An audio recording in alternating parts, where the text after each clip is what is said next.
Hello, everyone. I am here today with Jerry Michalski, a person that I've admired for a while, and I'm very happy that he agreed to do this talk with me. So Jerry, thanks for being here. Thank you very much for the invite. This is fun. Perfect. Well, so I'll tell you a bit about you. Jerry is the founder of Rex, the Relationship Economy Expedition, and since 1998, Jerry has been an independent consultant doing business as associate, a name he coined because his skill at associating ideas and people, and also because he believes that the social changes that we're going through as a result of all the new connectivity, for example, the internet, mobiles, and expensive cameras, video sharing, and tweeting, will be more profound than the structural and economic changes we've already seen. So that to me is really interesting, and I'm very connected to that idea, Jerry. I think everything that we do in Exosphere is related to this sort of new way of seeing the world. So the first question that I have is like, what is a relationship economy? Sure. Back in the mid-90s, I was a technology industry analyst, and I had all these people coming pitching to me in the middle of the dot-com boom, and I realized in the middle of all that turmoil that I didn't like the word consumer, right? And I started pulling on that idea. I was mindful of that idea. I kept thinking about it, and I realized that we've consumerized every sector of society. Everything's become a consumer exercise. It's like everything is either you're buying Cheerios or Cocoa Puffs, right? And I thought, that's not a future I want. But I also realized that there are many things growing right now that are about relationships, that are about trust, that are about the forming of authentic relationships, whether it's between customers and companies, again, not consumers, but customers is a fine word, or between citizens and their governments or whatever else, that we've had these breaches of trust. We've cut away all these places where we used to be in relationship and rely on each other. And instead, we've got this consumer economy. So I then invented this idea of the relationship economy, which is based on trust. And then I developed Rex, which is a think tank. Basically, I call it a think and do tank because just talking is not enough. Right. And we just had our call this morning, so I'm fresh off of a really interesting call about love. Our topic for the day was love. It was great. And so we explore these ideas. What does it mean for industries, for companies, for people that we're shifting from the world of consumer mass marketing, where I'm basically a target, a consumer in the crosshairs of this big machine designed to shake more money out of my pockets. Right. What does it mean that we're leaving that and entering a world where I will happily buy stuff, but really from people I trust and I want to support, kind of like Amanda Palmer is doing in music. I mean, and there's tons of examples of this in every corner of the world, but this movement is arising kind of slowly and in a very disorganized way, so we don't quite notice it yet. So I think the relationship economy is a way of putting an interesting label on a movement that's already underway that will hopefully change our world for the better. Right. Well, that sounds fascinating. Why do you think this is happening? Why is this transitioning? Why now, right? Why is this the moment? I think a bunch of things are happening. One of the big catalysts is just technology. If you think about it, 20, 25 years ago, we couldn't leave things for each other at almost no cost, right? You had to, if you wanted to get an idea out, you had to make a documentary and get into a movie theater or on a TV network. If you wanted to print a book, you had to get through a book editor and publish a paper book and get it out there, right? All the electronica stuff were just barely in our imaginations, and all of a sudden right now, you and I are recording this on video and we can post it on YouTube or Vimeo or wherever for pretty much no cost. It's at this point, it's the cost of our time to do it, right? That's insane. So that was never possible before, and I have a little video post on my blog about this. It's called an ode to persistence. Because we can leave the ability to leave things in cyberspace means they persist there, and we can go away and do our thing, and my essay, my video is still living there. And I don't think we notice how profound this is. We don't get how deeply important this is, because back through all of prehistory to the cave paintings, everything, we've never been able to do what we can suddenly do for free only for the last 10 years. Right? So I think that's one big catalyst. Another catalyst is that what that permits is for us to stop and compare notes and get angry and make crowds and do a whole bunch of other stuff around a series of institutions that are completely outdated, right? And so one of my big insights over even just the last couple years, maybe this happened in 2013, I think actually it's a relatively recent insight, is that we've been designing institutions from a basis of mistrust of the average human being. that the institutions we have, our educational system, our transportation and traffic management control system, our electoral system, everywhere you look at these systems, they were designed first around the bad actors. So, you know, we need you to be educated. We want you to be a good citizen, but we're going to force you into an age group cohort, and then we're going to put you in classes, and then we're going to make you take these standardized tests like everybody else, because otherwise we don't know that we can trust the end product. We don't think we'll ever get smart people. What Taleb calls the, well, he you know, on the book Anti-Fragile, he talks about the procrustation bed, right? This bed where you either stretch or you cut your limbs off, so you fit in this box. So you'll fit the bed. Exactly. And what that does is it snips away all those ties and those moments of risk and vulnerability that allowed us to form relationship, that allowed us to learn those lessons and actually be in the world together. So we've institutionalized all that, and we've forgotten how to design from trust, which I believe we used to know.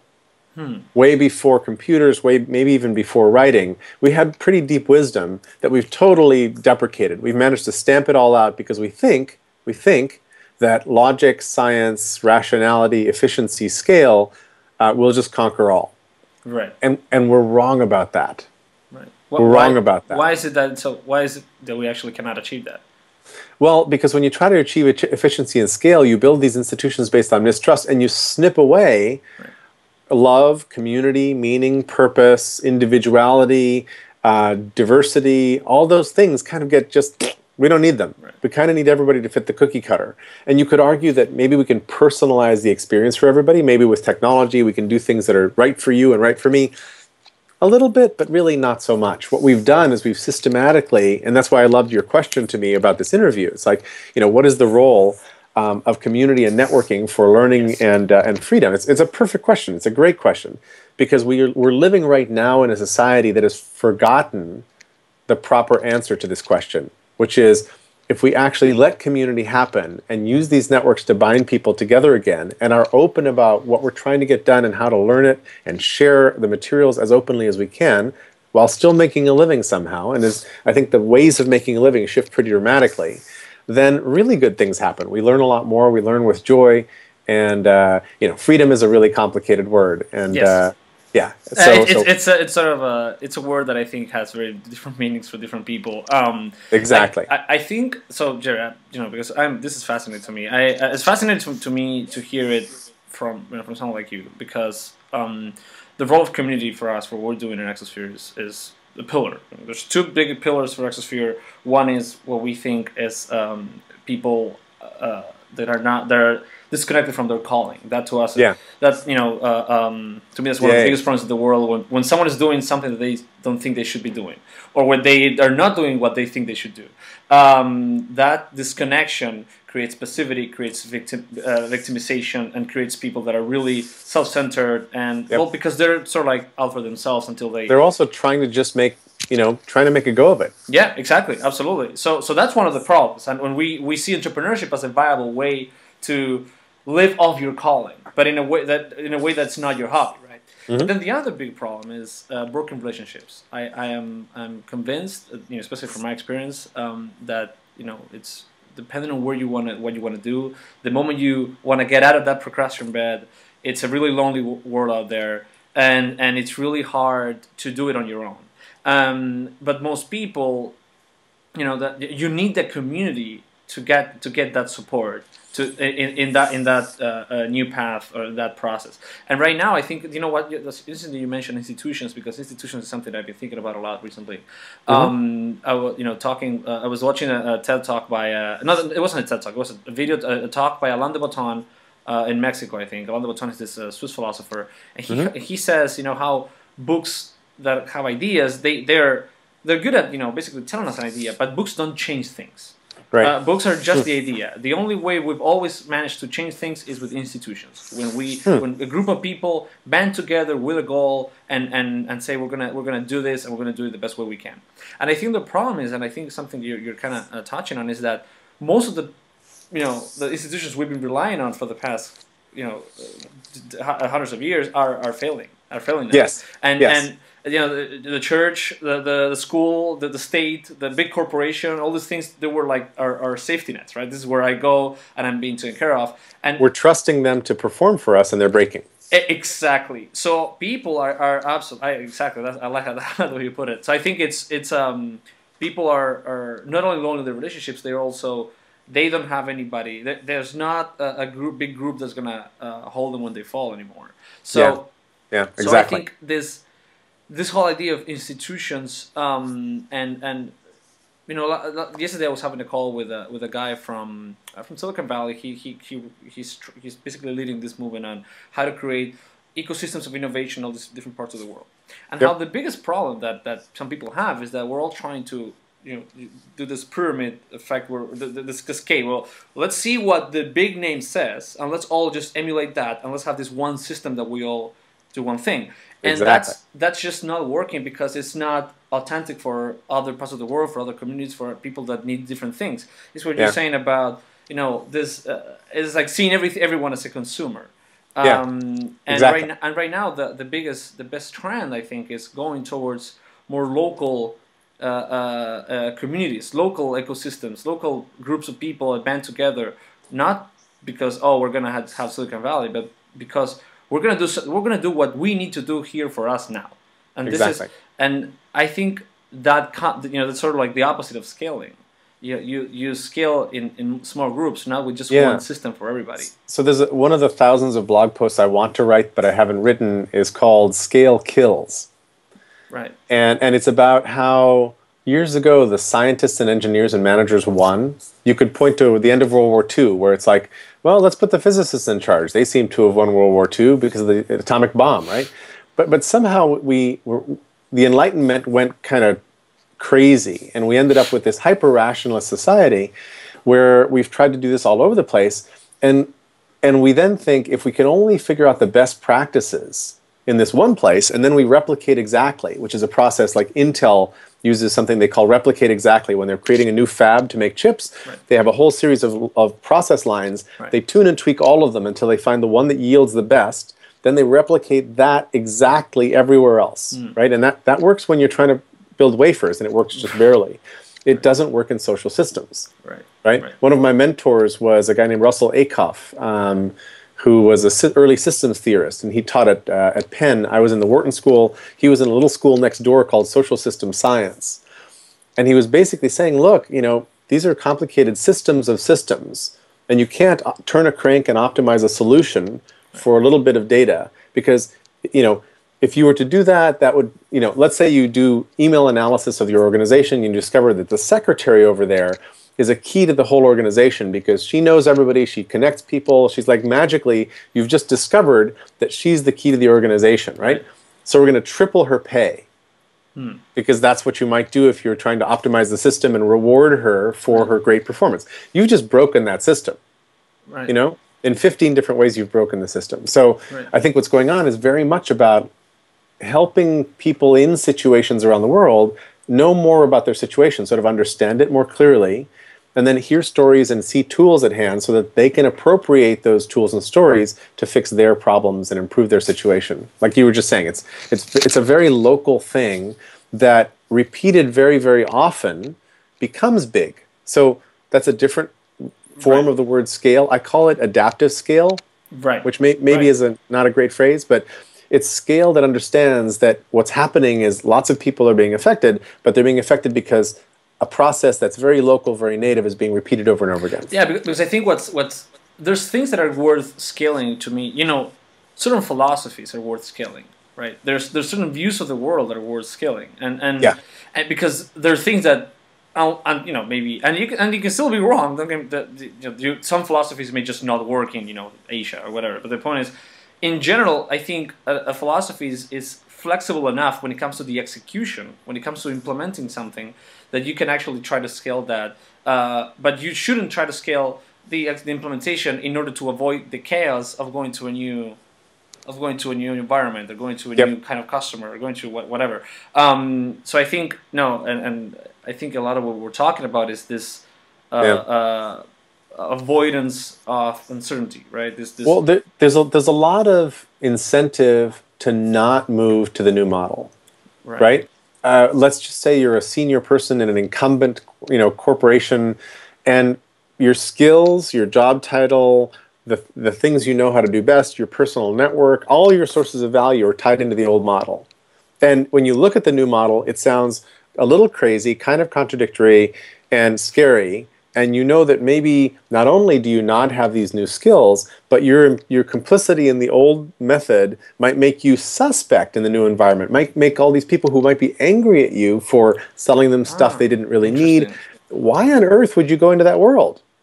Right? So you're going to do everything in your power to defend the status quo and make sure that you can retire and get your stock options and get out before this big change happens. Wow, because you can see the change, you can see it happening, you can see the wave coming. The wave is breaking, and you're like, if this thing keeps going on, I'm screwed. Yeah.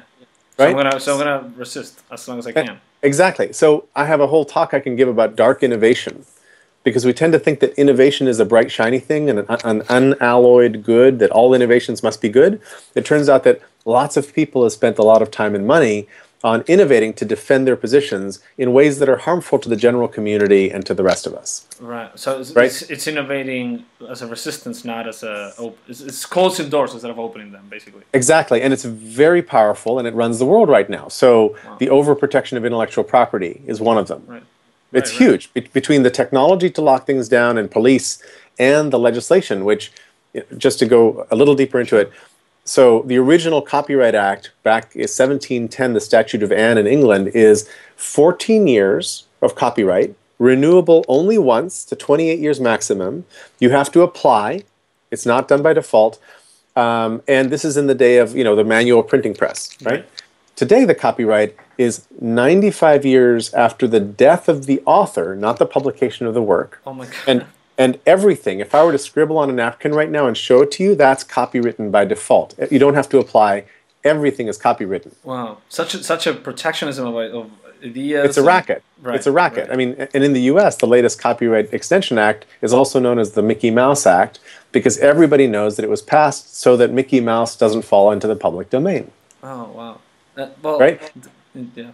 No, So this is fascinating because I think this idea of, why is it that innovation is so people resisted? It's funny. Like, to me, I know this gets some people angry, but this is more because of what. Yeah, of course, I'm going. Yeah. The thing, like, I never graduated. Like, I went to 3 different universities, 2 in Argentina, 1 in Australia, and it was never because I wasn't. I knew how to game the system. That's easy. I think any student kind of figures it out pretty quickly. But I just didn't feel that was my place, and there's a lot of there's a long story about why and that also kind of got me into my desire to create a better system for people to find their potential. But right now, sometimes Fairman says, Ben Casnocha, he's the author of a book it's called A Startup of You, and Ben says if 10 years after you graduated you still say, well, what do you do? Well, I graduated in this. Like, the thing you keep telling people about yourself is what you did in school or what you did in your MBA, whatever, then you're not doing very much. So the point is that, to me, I see some of the metrics or titles that used to be something very impressive for some other people. To me now, they're like, not only it's maybe a 0, it's maybe actually a negative thing. Like, to me, if I hear, well, what you do, and it's like just school and all that, and there's no initiative, there's no personal. To me, it's like, now it's something you have to recover from, not something you have to. So people are gonna resist that, because once you have, we tend to defend. I think we're really bad at judging opportunity cost of something we already did. So I'm gonna defend anything that I've done. And I can't really see that I could have done something else. That's really this hard. Is the loss fallacy, I think. Yes. Basically, we undervalue sunk costs, and we don't make good decisions when there's already too much water under the bridge. Right, exactly. So I think you have this massive amount of people. Loss aversion is what it's called. Loss aversion, yes. You have this massive amount of people that got already enough sunk costs on an old paradigm that are now going to fight to resist the change. Right. But I think if I understand what you're saying, that change cannot be really stopped. I think the change is actually happening partly because, and I could be entirely wrong about this, but I'm betting what I do on this. Of course. Because I'd like you have skin in the game. That's a good thing. This is it's a long-term, very optimistic picture, because I think that this other world that we're heading toward is really great. It's like a much healthier world for all of us, but it's very messy in the middle because of the dynamics we were talking about a moment ago. It's very, very messy. And also, there's these dangers along the way of, oh my God, if the masses can organize, will they just turn into mobs? Right. Will they just, and we're learning lessons every year now. Like when the Boston bombing happened at the Boston Marathon, first the Reddit crowd basically identified the wrong person. And that wrong person really was brutalized, by the process. It was terrible. They were basically singled out as the bomber when they were totally innocent, right? Right. Oh my God. So we're seeing, and with luck, we're learning how to make this work and learning how to make it work really well. But there's plenty of scenarios where this thing gets, deviated and routed down some other way, and people go, nope, nope, don't even want to go near that. Not going to happen. Right. And the internet itself is under, constant assault by incumbents who would really rather it be like the Advanced Intelligent Phone Network, that they were trying to build when this stupid internet thing showed up and derailed their plans. They're not very crazy about how the things have turned out, but they're very, very intelligent about turning it more into what would favor them. Right. It's funny. I was reading an article by this guy called Venkatesh Rao, and he was talking about how we're a diurnal species. We like the light. And it takes. He was saying when I was a kid, I couldn't imagine not sleeping with the light on, because there may be monsters or whatever on the closet or under the bed, and it took many thousands of nights of realizing that there's no monsters, that there's nothing, to start turning off the light and be willing to be in the dark. Be willing to be in the dark took a long time of That's a very modern problem, because if you think about it, we didn't have lighting. Right. Well, of course, it's interesting. We used to have. That's weird. Yeah, but I think it's like when you're a kid. It's what do you have the technology? Well, you have it. You're gonna adapt to that. I think when you're a kid, if you have light, you're gonna adapt to turning on the light. You'd rather be with light than be in the dark. I think that as humans, we'd rather have light than have dark. But it took a lot of time to let the guards down, to say, okay, I'm just gonna willingly go into the dark, and that's something it's a learning process. So I think that what he's saying, and this is the interesting thing, is that it's a very good analogy for what we're kind of facing now. I think a lot of things that used to make give meaning. I think a lot of things. Right now we're living in this world where technology and human centered. It's not God centered. It's not the king centered. It's about us, and there's a lot of great things that come with that, because then we're really empowering our capacities, and we do as much as we can as a species. Great, but at the same time we also know we're dying. So you kind of have this.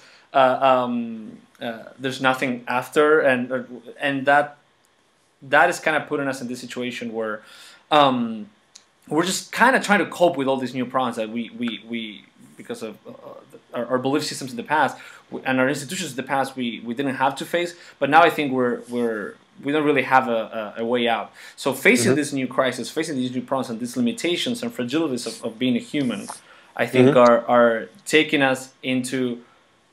It's a learning process. We're really bad at dealing with this uncertainty and the chaos and all this. Well, we're bad at it, but we're also good at it. I mean, if you look around at health and well-being, there's life hacking, there's the quantified self, there's a whole bunch of people focused on meditation and a bunch of other practices. Like, you can just see people hacking how to be better in the world and how to be happier. Right? No, yes, it's true. So it's messy. And it's going to take a little while because we're still figuring out all the different moving parts. But now we have, like, hardware hacking is really easy now. Funding is easier to find with things like Indiegogo and Kickstarter. Yeah. It's much easier for people to find each other. It's much cheaper to start a company or to experiment, so that there's more failures. But when you have more experiments, you have more probability of success. I mean, all these things I think are good signs. Absolutely. I think what I'm trying to get at is that it's always been hard to trust that the process. It's always been hard to you not bet. know what's coming. It's always You bet. and deal with that. I think that uncertainty, which is why I tell people all the time, you know, to me, something that I'm at this point in my life I'm not impressed by is people that they're really smart, because I know a lot of smart people that are stuck. What's impressive now is people that can deal uncertainty, that can be courageous. That is really weird. It's really strange to find, and that's really valuable. Love that. So I think this is sort of like the way I understand the movement you're pushing forward is kind of giving us a new way to deal with that, based on trust in each other, to be more certain about what we're doing. Exactly. Would that be accurate? Yeah, and the people that I recruit into this group, which is not big yet, and I don't want it to be huge, but I'm still in recruiting mode. The people that I find are change makers. They're really mavericks. They're courageous, and one of the things they really like is the opportunity to learn from each other and share stories and realize that, oh my God, I'm not the only person trying to do this. You know, there's a whole bunch of other people, and we can collaborate, we can share stuff, we can figure this thing out together. So that's really nice. And I think that different kinds of networks of connectivity, so that the change makers can find each other, share what works, solve problems, et cetera, are hugely important, which takes us back to Exosphere. Yeah. Well, so interesting. So why is it that, would you say that most people have an easy time of finding such communities nowadays? Not yet, not at all. I think there are some communities where this is a natural process. So you become a programmer today, you learn about GitHub, you go and you join GitHub, and suddenly you're kind of in a community with practices, and you can find things, and it's all searchable, and there's a method to the madness, and it works pretty well. Right? And you know, you join the Reddit community, you become a Wikipedian, you go to OpenStreetMaps, there's a whole bunch of different projects where project by project they have a governance structure, they have goals, they have a sort of norming process, an apprenticeship process where you kind of learn what to do. And those are good. But they're very specific, right? They do a particular thing, like, oh, we're building a big encyclopedia, that's what we're doing, right? And so I'm interested in, A, what can we learn from what they've evolved about governance models and about how to do things together? So what can we draw that's positive from the Wikipedia example, or from open source software like the Apache project, right?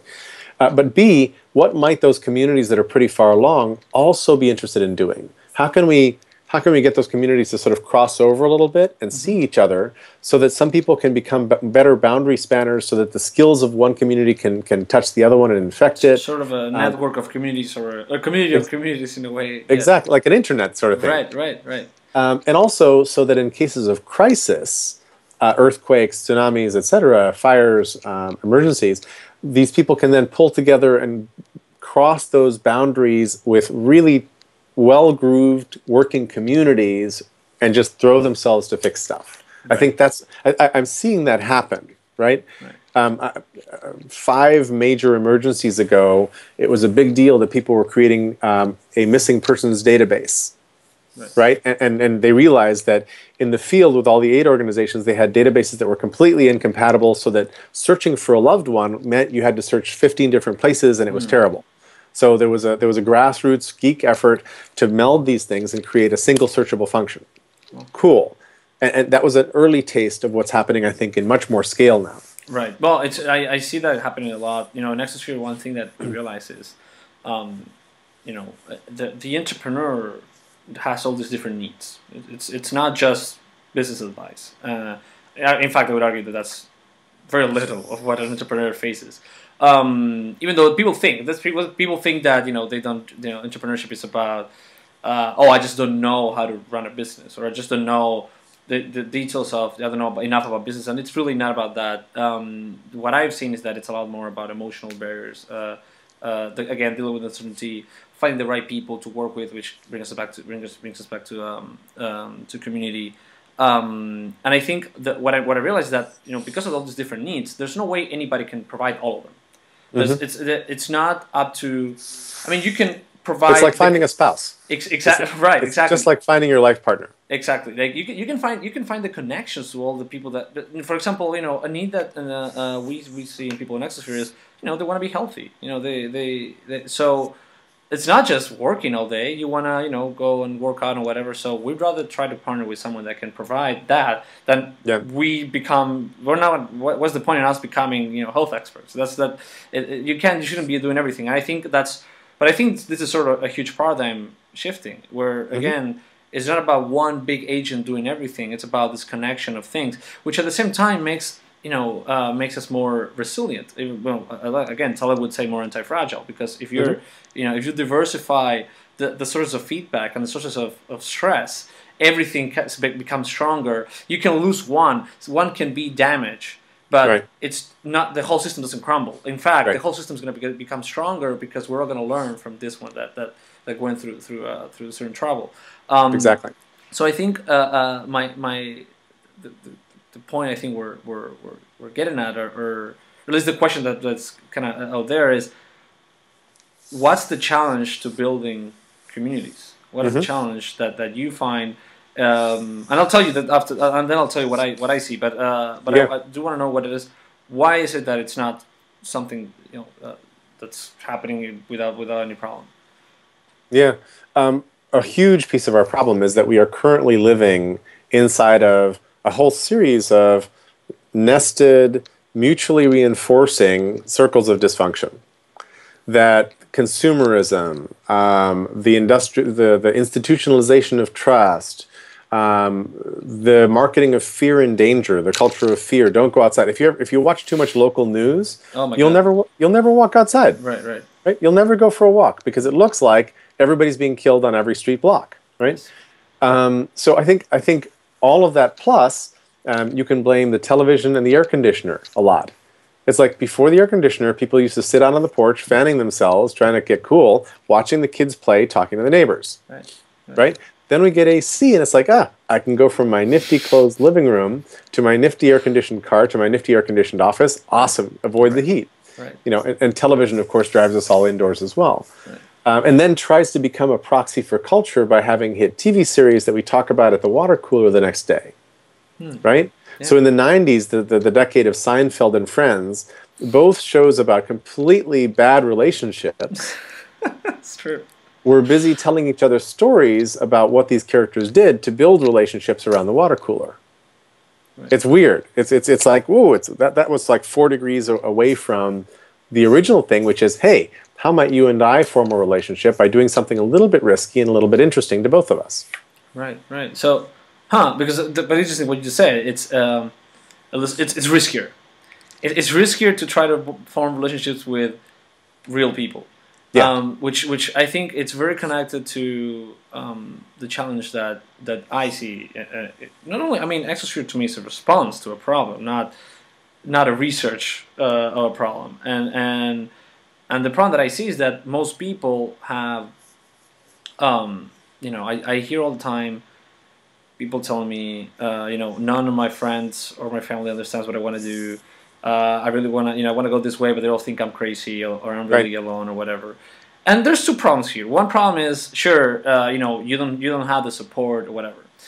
You haven't found the right people. That's one of the problems. But I think the other bigger problem here, and I think it goes back to this point of trust that you make, is that why is it so hard for these people to be honest and vulnerable about how they feel and what they want with the people that they're being surrounded with? Yeah. Why is it so hard for I think, because, what I had to do, and this is my personal experience, but I had to, in a way, migrate. I had to, at least mentally, in the first couple of years, I migrated mentally, and my community was this community of bloggers from around the world where we debated ideas, and they were the ones that felt what I felt, that they wanted to, these are the ones that made me feel less alone about it. And then eventually found the right people, and now, I have this group of people that I can connect with, but I think for a lot of people, it's, instead of migrating, you could argue that maybe the best thing to do would be, why don't you try to build a real community and real relationships with the people you already have? That seems to be harder that seems to be harder than just going out and finding new people. Well, partly I think people are afraid of entering a relationship with a neighbor, having that relationship sour, and then having to see the damn neighbor again every time you walk outside, right? So in a weird way, people are afraid of fouling their nest or doing anything that might be risky nearby. And then you hit people who live in great neighborhoods where they know all their neighbors. They've pulled through snow emergencies or fires together. They've done, there are communities still around the world where people don't lock their doors, where the kids, I mean, I grew up in South America, and I used to come home and run outside and find my buddies and go play. Right, right. Right? And I went back and revisited that neighborhood in Lima many years later, and because of the decade of petty crime in Lima, every house had a 2-story wall with broken glass and barbed wire on top. Every house. What used to be a really open T kind of cul-de-sac was now like almost like a penitentiary. It was like Guantanamo. Wow. It was really strange, and that breaks community as well, right? Because even just the physical walls, the physical barriers. Let me go back to one thing you were talking about. You brought up the topic of vulnerability. Have you read or watched anything by Brené Brown? I've read Daring Greatly. I think it's a great book, and I've watched her talk. Yeah, she's fantastic. I'm a huge fan, a huge fan. I think what she's talking about, which it's very easy to sort of encapsulate or try to stereotype what she's talking about as being only about personal relationships. But I think what she's talking about also scales up to organizations. And in Daring Greatly, she goes there for a while, which is great. I love that. No, absolutely. There's one of the biggest, the main author that we follow and that we tell people about it in Exosphere is Scott Peck. And awesome. The Road Less Traveled was life changing to me, and The Different Drum, which is a book that is more about community. I took a workshop from Peck when he was still alive. Really? About the different drum, about community building at the Omega Institute, which is like a New Age camp for adults up in Rhinebeck, New York. So I'm completely on board with what you're saying. But this is fantastic. I mean, it's all the first week of Exosphere we usually cover a lot of specs. Oh yeah, absolutely. It's this morning on my Rex call, I described the 4-stage process of community building from that book. Pseudo-community and chaos, and this is fantastic. Exactly, I did exactly that. This is so good. Well, it's fun. To us, this is every time I hear about talk about vulnerability, I immediately connect with Peck's ideas of building community, and how the other night I was in New Year's actually I was having this conversation with this woman about she was telling me about how. Is this the arms race, right? How we're all and how this is what we're saying. Vulnerability is not just about being with a friend or with a partner or with family. It's in terms of countries and and organizations or everything is trusting and being willing to disarm yourself first, and that's how you actually build a community. And the problem is, I think the problem is that we don't notice. It's like a short-term gain, long-term loss. Sure, if I just close myself, if I just don't tell people how I feel, or if I don't actually build the relationship that I need to build, or if I just close off to everybody that brings some sort of friction, some sort of chaos or uncertainty in my life, then I'm gonna be better. Maybe in the short term, but what I think the real problem that people, and this is it's sort of the benefit of community, but at the same time is the danger of not being in a community, which is that you can't have all the answers. You can't. You can't be. No one is ready for everything. So the need for a community is also the need to. If you would have, millions of years ago, if you walk by yourself, I'm just gonna survive on my own. You weren't gonna last for long. So I think the problem that people are not realizing is that by not being in communities, by not really being vulnerable in the community, and going through the process of actually building a community, they also miss out on people that have other answers, people that have other skills, people that can take care of them the same way they can take care of that person can take care of the others. So it's sort of this benefit, but also safety net that again we used to have in all institutions. But I think most people would agree that they don't find, even they can they can say they do, but I really don't believe they are going to find that safety on the more traditional institutions, which is why I think. This is the right trend. We've outsourced trust and responsibility to institutions, and then we were like, well, it's not my job. It's the government's job. It's this other job. It's health insurance will pay for it, so I won't worry about my habits. Right. We've outsourced our own responsibilities. But back to education and learning a little bit. Children used to have responsibilities. Small children might have very small responsibilities. It might not be big. But that's how they learned their role in the community. And as they grew up in community. And what we've done now is we've substituted all that in this school thing. In fact, the school is kind of meant to replace the parents also.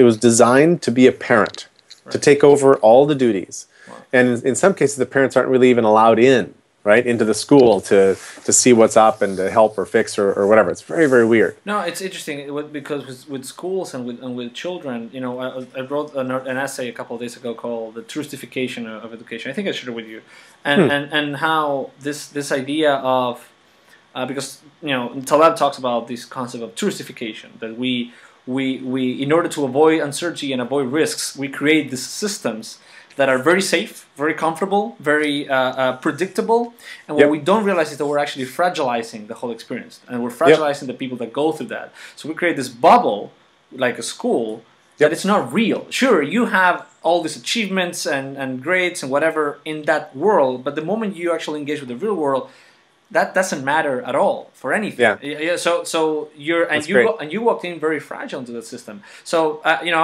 I'm a big proponent of you know the apprenticeship master model. I mean, I've had mentors my entire life, and it's always been such a it felt real. It felt like I was doing something again real. I think that and you know, this is the problem with school, is that whatever you're doing, you know that you're not impacting anything. You know that it ends as soon as you walk out of school. You've been snipped out of the real world. Right, exactly. Right? And so these people don't even, and I think it goes back to what you were saying about you know, someone else is going to take care of me. And this is why, to me, entrepreneurship it has nothing to do with, the way I see entrepreneurship has nothing to do with companies. It's about this attitude of, I'm going to take care of these things for myself. I'm going to take care of myself. I'm gonna put things in my own hands, and because I cannot stand passivity. I cannot stand this paternalism. You know, this idea that, you know, it's my mom's fault, it's my teacher's fault, my boss, my president, whoever. And what it's sort of a paradox. It may feel good in the short term, but I think in the long term, you're just taking power out of your hands. You're just you know, putting yourself in a situation where you have nothing to say about how you're going to live your life, because someone else is going to tell you.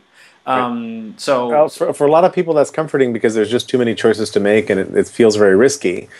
But that's kind of what the life is all about. Yeah, I absolutely. And I wanted to just, you know, I think it's we're touching a lot of great points, and I wanted to read a sentence that you said on your talk that I thought was fantastic, about how what is the new response of some people to this, and you're saying, you know, they don't build systems, so institutions, right, institutions or people, whatever, they're not building systems based on mistrust, which is what, you know, most people have done, but they're starting with this gesture of vulnerability, of authenticity, of openness, connectedness, that they're building community. And I think, and I wanted you to have the last words, but I think it's so important that people understand how not being a part of this, not having this in every area of their lives, not just with their friends. I think people mistake when they think it's only with friends, because they have really strong friendships, and then they have really polite relationships with their boss or their partner or whatever. So what would be a message or a call to action for people that are watching this? Yeah. So I'm going to start my answer in a weird place, which is with our horses. Okay. And yeah, there's a documentary called Buck, about Buck Brannaman, who was the original horse whisperer. And the documentary is okay; it's pretty good. But the trailer for the documentary, which you can find on YouTube, it's 2.5 minutes long, is fabulous. It's like, I had one of my Rex meetings in person once where I played the 2.5 minutes, then I went back and I played it until the first sentence, and I stopped after every sentence in the 2.5 minutes, and we spent an entire afternoon with the lessons from this little trailer. Wow. And one of the first sentences that comes out is, when you see what this guy's doing, it looks like voodoo. It looks totally like it shouldn't be working, but somehow it does, right? So I think that's part of the lesson that I would ask people to try, is to suspend their disbelief for a little bit on all these funky new methods. Stop the logical part of their brain from saying that couldn't possibly work. It logically doesn't meet market requirements, at this, at that, whatever is compelling you to say this shouldn't work, and just try it. Just go in and try it and see what it is about it that's happening. And then the other lesson would come from Brene Brown, which is find somewhere, and I'm busy working on this kind of every day, find somewhere the courage to be vulnerable. And she talks about courage. It comes from cœur, the French word. So she talks about being wholehearted in your courage, which I really love. And she says that's the thing to look for, is to be wholehearted and to be courageous. And to me, courageous doesn't mean you're Braveheart storming out into the field with a sword held overhead, but rather you're like some martial arts master who understands how their actions affect all the things around them. They have a perception of the relationships with everything. And when they act in a mindful way that increases the thrivability, the benefit to all the different things around them. So that, to me, is the path of apprenticeship, is how do you learn to perceive and then act in a way that improves the relationships and the wealth, but a completely different kind of wealth, a lowercase wealth, of all the people around you. And I think either of those is a lifetime journey, but both of them get you down this road toward building authentic connections with people, rebuilding community, taking back charge of our lives, having institutions but redesigning them so that they complete what we're doing instead of replacing what we used to do. Right. Right? How does that work? How do we become symbiotic with our institutions instead of just customers or consumers, worse, or clients, which is a word I like, of them? Right. I love that, Jerry, and I think I agree fully, and I think it's a great way to end the call. I think I want to thank you, because I think this was fantastic. I know for me, and I'm sure people are gonna enjoy this a lot. So thank you so much for your time, and we'll be I know we'll be seeing you in Exosphere in Chile this in a couple of months. So really looking forward to that as well. So a couple things. One, now I'm 3 times as excited as I was before about coming down and participating in your week. And two, by bringing up anti-fragile and fragility, which I'm a fan of, but I haven't really applied it to much of what I'm doing, you helped me realize that there's a whole other angle to what I'm saying, which is about systemic fragility of the old way of doing things that I have not been putting into my thinking on this relationship economy thing. So I thank you for that gift. Well, no, I'm glad I could benefit it in a way as well. And again, Anti-Fragile to me is the book of the year, really. I loved it, and so yeah, definitely very recommended. So yeah, thank you so much, Jerry, for your time, and we'll talk again. Hasta muy pronto. Yeah, thank you, Jerry. Take care. Thanks. Bye bye.